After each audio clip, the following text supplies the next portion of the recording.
Jésus, que tes paroles demeurent en moi.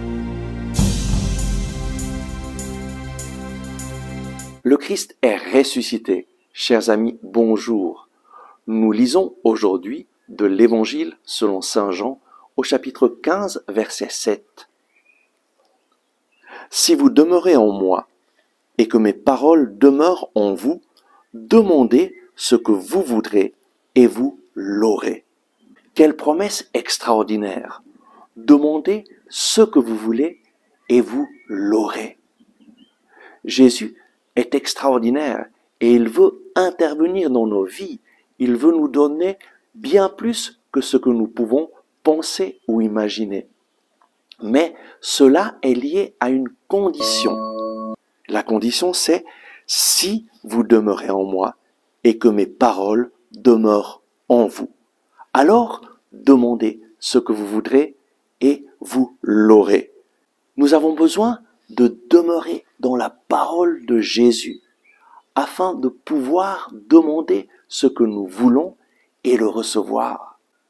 Demeurer dans la parole de Jésus, cela signifie accueillir sa parole chaque jour, mettre la parole de Dieu au centre de notre vie, que la parole de Dieu soit notre règle de vie. Décide d'accueillir la parole de Dieu chaque jour, de prier avec la parole de Dieu et dis-lui, Seigneur Jésus, parle-moi, montre-moi le chemin à suivre. Je veux faire ta sainte et parfaite volonté. Et lorsque tu demeures dans la parole de Dieu, petit à petit, tu voudras faire la volonté de Dieu. Dieu a des désirs extraordinaires pour ta vie. Plus tu demeures dans la parole de Dieu, plus tu vas demander ce que Dieu désire pour ta vie. Et donc cette promesse, ce n'est pas que tu vas demander « Seigneur, fais-moi gagner à la loterie ». Non, cette promesse, elle est liée à demeurer dans la parole de Dieu, dans la volonté du Seigneur. Et ce que tu vas demander au Seigneur, c'est « Seigneur, que ta volonté soit faite. Fais-moi connaître ta volonté.